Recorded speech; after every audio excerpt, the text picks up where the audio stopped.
Om Swastiastu, perkenalkan, nama saya Cukorda Gede Putra Wirama. Saat ini saya akan menjelaskan atau memaparkan mengenai manajemen laboratorium komputer, khususnya penggunaan aplikasi Pheon dalam mengelola laboratorium komputer. Yang mana dalam kesempatan kali ini, manajemen laboratorium komputer ini diampu oleh dosen Bapak Jajang Kusnendar, Magister Teknik. Langsung saja. Adapun manajemen laboratorium berbasis aplikasi, yaitu aplikasi Pheon, merupakan manajemen laboratorium komputer yang dibuat dengan tujuan membantu pengelolaan laboratorium komputer dalam menjalankan fungsi manajemen terkait dengan laboratorium komputer. Hadirnya aplikasi dalam manajemen ini diharapkan menjadi sebuah upaya untuk meningkatkan efektivitas dan juga efisiensi dalam kegiatan manajemen laboratorium komputer, yang mana nanti Pheon Master ini akan diinstal di komputer PC dari guru. Kemudian ada Pheon Service atau Pheon Client yang akan diinstal di PC-PC pada student.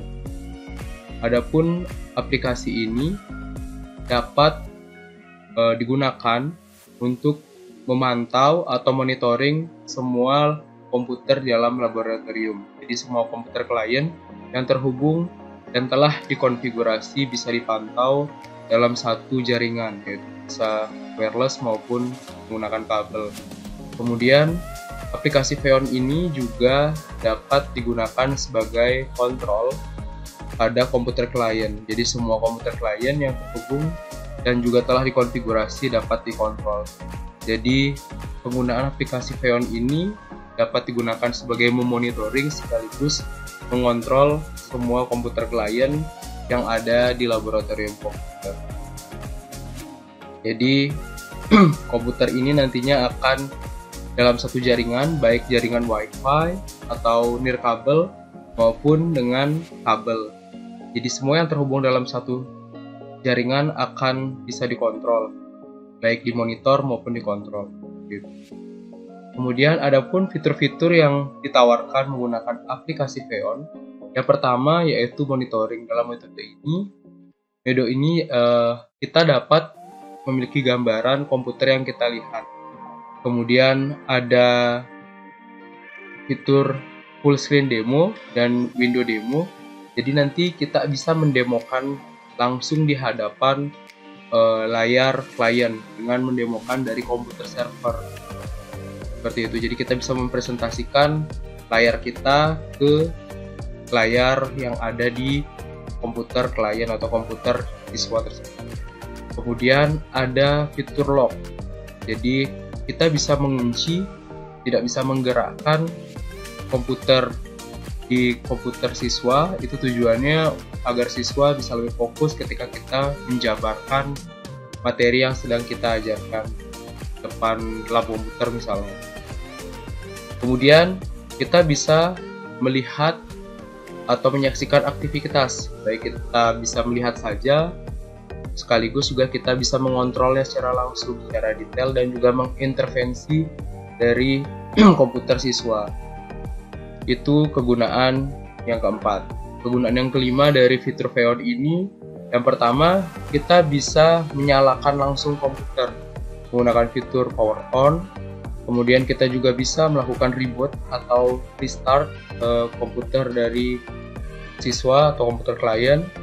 Kemudian kita juga bisa dari jarak jauh mematikan komputer yang ada di laboratorium komputer, asalkan kita masih dalam satu jaringan, baik jaringan nirkabel maupun kabel.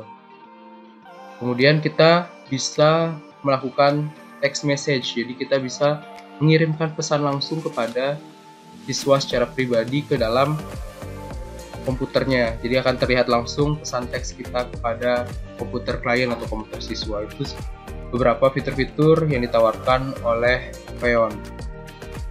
Di samping itu juga, fitur Pheon juga kita dapat menjalankan program pada toolbarnya. Kemudian kita juga bisa membuka website, bisa melakukan file transfer, dan juga kita bisa melakukan tangkapan layar atau screenshot di komputer siswa.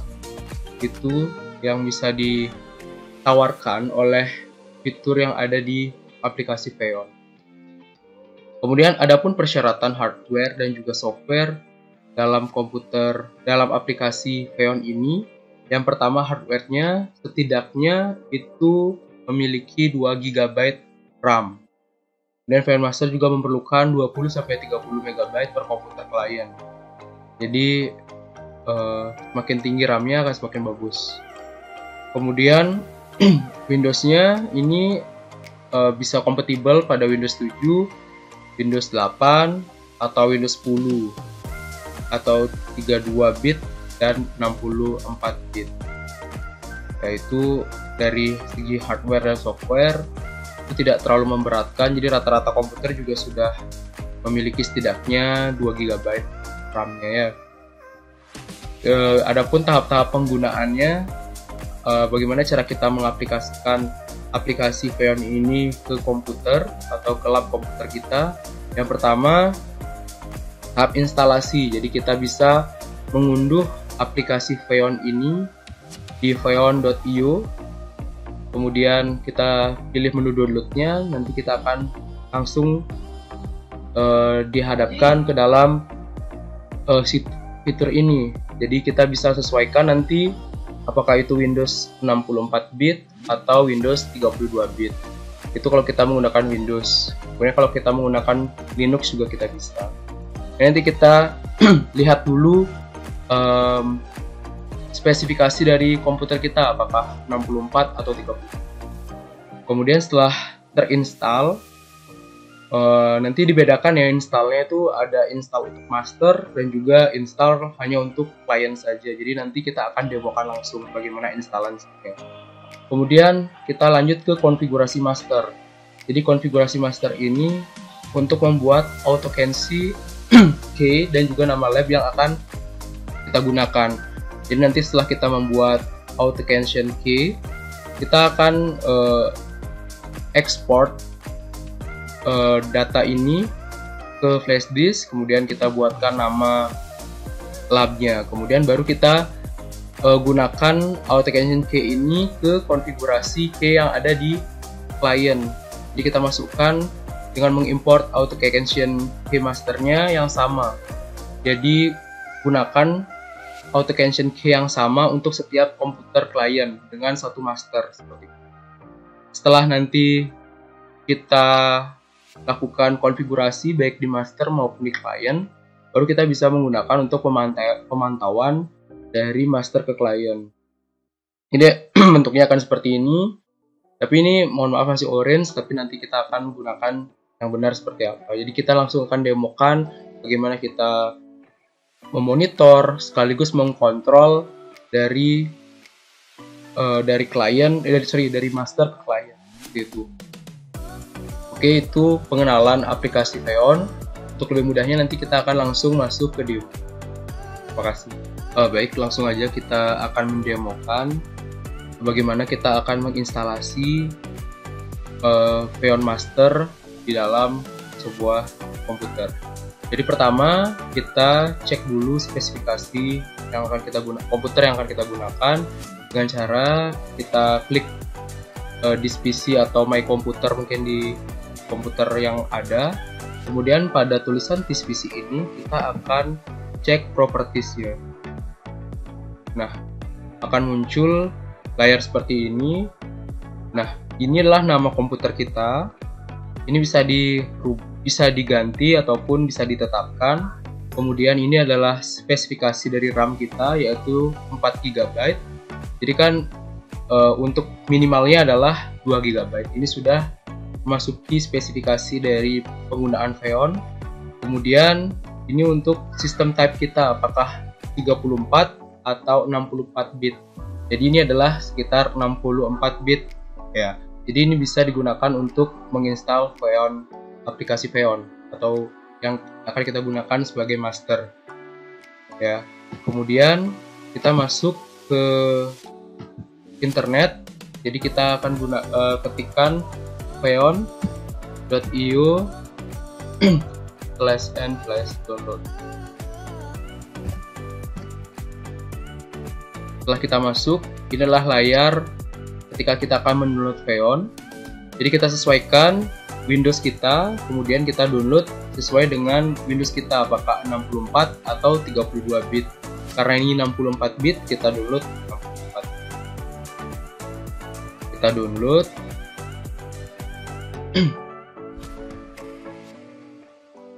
Nanti kita tunggu.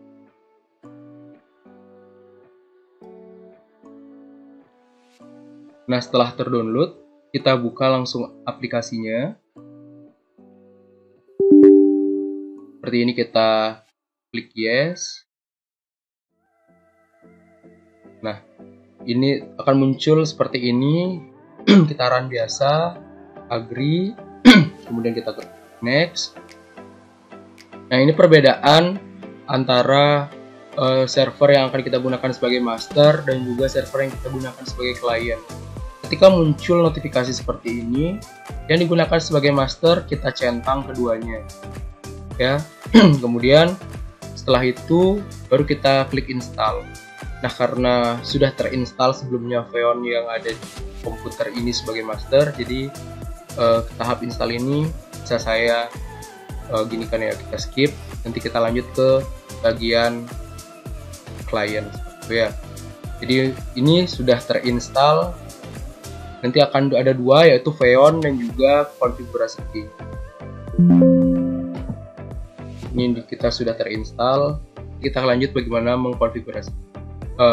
Setelah kita melakukan instalasi pada Xeon, kita buka langsung Windows kita cari Xeon configuration ya.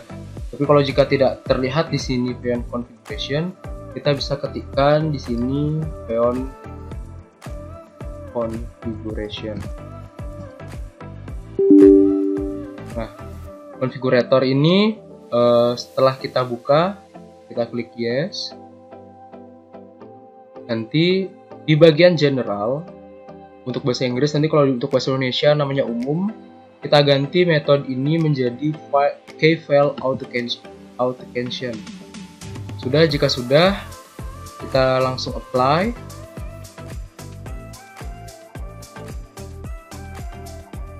Kemudian kita biarkan dia melakukan restart.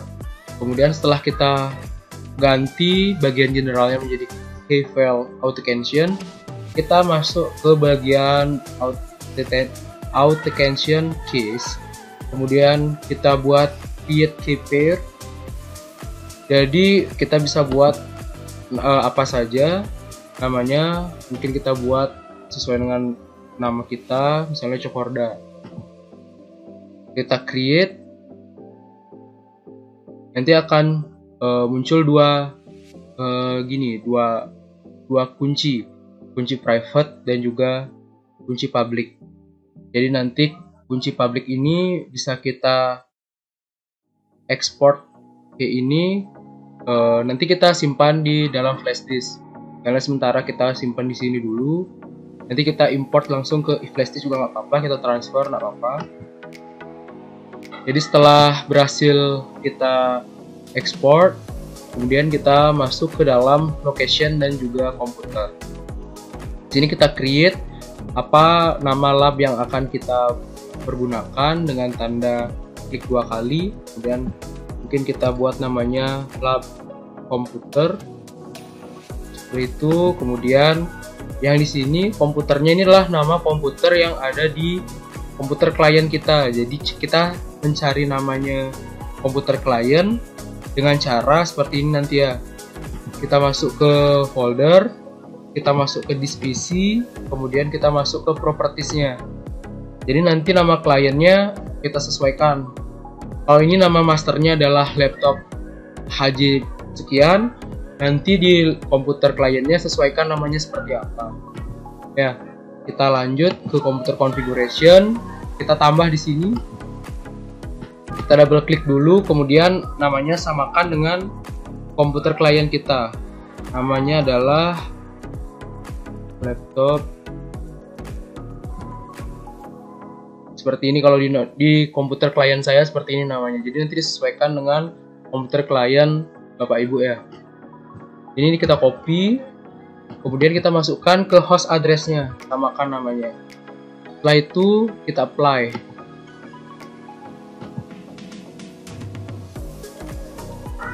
Udah, kita tunggu hingga dia melakukan restart. Kemudian ini sudah selesai. Jadi nanti kunci yang sudah kita ekspor tadi kita masukkan ke dalam flash disk, kemudian kita masukkan ke dalam komputer klien kita seperti itu. Untuk konfigurasi master sudah selesai. Saya harap nanti Bapak Ibu dan juga rekan-rekan mampu mengaplikasikannya di komputer master. Ya, terima kasih. Kita lanjutkan ke komputer klien. Baik, ini adalah komputer klien. Jadi pada komputer klien kita juga lakukan download Xeon. Kita tentukan juga Windows-nya Windows apa, berapa bit. Kebetulan ini adalah 64 bit dan sudah download. Jadi kita buka setupnya seperti ini. Kemudian kita tunggu instalasinya. Kita lanjutkan seperti ini, agree, next. Nah, untuk komputer klien, Xeon Master ini kita hilangkan centangnya. Jadi kita akan melakukan interception aja pada komputer klien. Jadi komputer klien tidak mampu menjadi Xeon Master. Jadi kita install langsung. Kita tunggu instalasinya. Nah, setelah ini kita langsung run configuration now. Ini adalah konfigurasi dari komputer klien. Jadi kita ganti ini juga menjadi key file authentication. Kemudian kita klik apply. Kemudian kita tunggu hingga dia melakukan restart. Kemudian kita masukkan authentication key-nya. Kita lakukan import. Importnya kita masukkan nama dari flash disk yang sudah kita masukkan tadi, datanya kita sesuaikan namanya seperti ini tadi. Yang publiknya kita import. Jadi kita masukkan importnya, kita tunggu. Nah, setelah kita dapat importnya, kita tunggu. Kemudian kita lakukan location komputer. Di location komputernya bisa kita tambahkan. Kita tambah dengan nama yang sama dengan komputer master kita, yaitu lab komputer. Kemudian kita apply. Kita tunggu hingga dia melakukan restarting service. Ini untuk komputer klien sudah selesai konfigurasinya. Jadi tinggal kita cek di komputer master apakah sudah masuk atau belum, dan usahakan tentunya ini harus ada di satu tempat. Jadi satu tempat jaringan baik nirkabel maupun kabel seperti itu ya. Jadi ini untuk konfigurasi di klien sudah selesai, kita bisa cukupkan.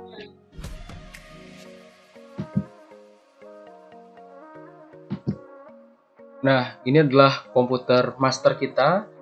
Tadi kita sudah melakukan konfigurasi pada master dan juga kita telah melakukan konfigurasi di komputer klien kita. Kemudian kita akan mengecek apakah konfigurasi kita sudah bekerja atau belum, sehingga kita bisa menggunakan aplikasi Xeon Master. Jadi berikutnya setelah kita konfigurasi, kita buka Xeon Masternya. Setelah kita buka Xeon Masternya, kita lihat. Nah, kalau sudah muncul seperti ini artinya kita sudah berhasil mengkonfigurasikan. Jadi ini sudah akan terlihat seperti apa yang terjadi kita bisa monitor langsung apa yang terjadi di komputer klien kita. Misalnya komputer klien kita melakukan sesuatu, kita bisa melihatnya langsung. Nah, kita di sini juga bisa mengendalikannya. Bagaimana cara mengendalikannya? Ya, kita langsung menggunakan remote view. Remote view kita bisa melihat langsung. Kalau kita mau kontrol, kita langsung aja kontrol. Kalau kita mau klik no, dia langsung plus sendiri. Ini akan terjadi di komputer klien kita. Kemudian kita bisa log, kita bisa demo, dan seterusnya. Nah, untuk demo ini kita akan langsung menggunakan sudut pandang yang bisa memperlihatkan bagaimana yang terjadi di komputer server atau komputer master, dan juga kita akan melihat apa yang terjadi di komputer klien. Untuk demonya kita akan langsung gunakan dua komputer menggunakan kamera yang berbeda. Jadi sekian konfigurasi untuk di komputer master dan juga di komputer klien. Untuk demonya akan kita lanjutkan. Nah, setelah kita melakukan konfigurasi di komputer master dan juga di komputer klien, kita bisa gunakan aplikasi Xeon untuk baik memonitoring maupun mengkontrol dari komputer klien atau komputer siswa. Jadi bisa kita lihat langsung bagaimana yang terjadi di antara dua komputer, antara komputer master dengan komputer klien. Mari kita lihat. Nah, setelah kita buka aplikasi Xeon, ini akan terlihat kita bisa monitoring. Jadi berapa komputer klien yang kita lihat, ini akan terlihat sebagian komputer kliennya. Karena ada satu, jadi hanya ada satu komputer klien yang kita lihat. Kemudian yang pertama ada aplikasi demo. Jadi kita bisa gunakan dari share in full screen mode atau window dan seterusnya.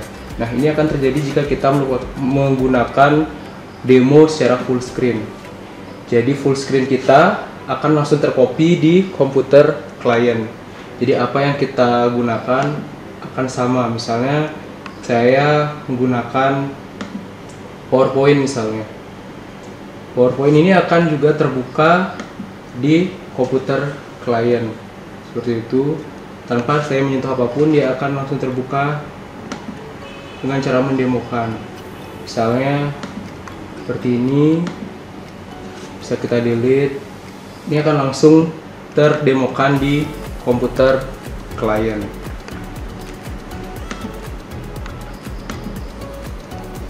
Itu untuk Xeon masternya. Untuk aplikasi demo, jadi kita bisa stop dulu demonya. Jadi otomatis juga terstop di komputer klien. Kemudian di sini ada aplikasi lock. Ini untuk mengunci komputer klien. Jadi komputer klien akan terkunci seperti ini. Ini akan memudahkan kita pada saat kita menjelaskan di depan lab komputer. Jadi siswa maupun klien tidak akan terganggu oleh komputer, tapi dia fokus di depan lab komputer dari gurunya yang akan memberikan wejangan seperti itu. Jadi untuk unlocknya juga kita bisa klik locknya sekali, jadi akan hilang kuncinya. Ini kita bisa memantau langsung apa yang dikerjakan oleh komputer klien atau komputer siswa. Jadi misalnya siswanya membuka folder, ini akan terlihat juga di komputer master. Jadi akan terlihat dia membuka apa saja. Seperti itu. Ini bisa kita close. Itu untuk remote view. Untuk remote control, ini kita mengontrol apa yang bisa kita kerjakan. Misalnya saya membuka folder, ini akan otomatis juga terbuka di komputer klien. Misalnya kita close, dia akan ke close juga secara otomatis di komputer klien. Seperti itu. Itu kegunaan untuk remote control, bisa mengontrol apa yang dikerjakan di komputer klien melalui komputer master. Ini untuk menghidupkan komputer. Kemudian reboot ini untuk merestart. Kemudian ada shutdown untuk mematikan komputer. Kemudian di sini ada text message. Jadi kita bisa langsung melakukan percakapan melalui chat. Jadi misalnya kita buat kerjakan halaman 1 sampai 6. Kemudian kita klik enter. Jadi pesannya akan langsung tersampaikan di komputer klien. Jadi message from teacher, akan kerjakan halaman 1 sampai 6. Seperti itu akan terlihat. Kemudian di sini ada kita cara membuka aplikasi. Jadi kita kerjakan aplikasinya di mana. Jadi ini akan terbuka otomatis di komputer klien. Kemudian ada open website. Ketika kita mengetikkan website misalnya YouTube, kita klik OK, ini akan otomatis terbuka di komputer klien. Akan langsung terbuka YouTube-nya ketika kita menuliskan open website. Kemudian kita juga bisa mentransfer file. Misalnya kita akan mentransfer file tentang latihan soal misalnya. Latihan soal kita open, kita transfer dan langsung ada beberapa pilihan. Misalnya langsung terbuka ketika setelah selesai transfer, kita pilih. Kita start, setelah selesai langsung terbuka otomatis dia di komputer klien. Ini akan terbuka otomatis dia, langsung file yang kita kirimkan akan terbuka otomatis seperti itu. Kemudian kita juga bisa meng-screenshot apa yang dikerjakan di komputer klien. Kita screenshot, setelah selesai kita buka screenshotnya di sebelah sini. Jadi apa yang dia kerjakan ada, misalnya screenshot sebelumnya apa, kita bisa lihat. Ini misalnya screenshot sebelumnya.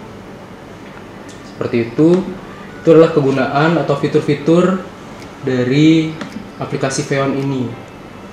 Jadi jika sudah selesai, kita bisa melakukan kontrol, misalnya kita close semua aplikasi yang ada.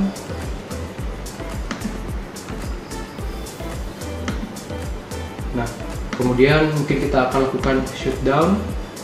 Kita akan shutdown semua misalnya.